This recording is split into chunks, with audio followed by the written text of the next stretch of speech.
నేనే గొప్ప నేనే గొప్ప అనే అహంకారాన్ని వదిలేయండి. నేను గొప్పోడిని, అందరికంటే గొప్పోడిని అనే అహంకారాన్ని వదిలేయండి. నేను అందరిలాంటి వాడిని, అందరి మనుషులతో పాటే నేను కూడా ఒక సామాన్యుడిని, నేను కూడా మామూలు మనిషిని, నేను అందరికంటే గొప్ప అనే అహంకారాన్ని వదిలేయండి. నేను కూడా అందరిలాగా మామూలు మనిషినే అని అందరిలాగా మామూలు మనిషిగా ఉండండి, సామాన్యుడిగా ఉండండి.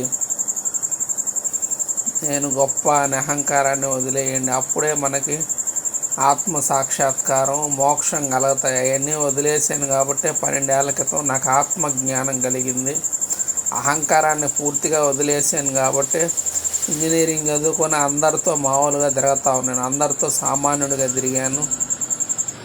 కాబట్టి అహంకారాన్ని పూర్తిగా వదిలేసి అందరితో సామాన్యంగా ఉండండి.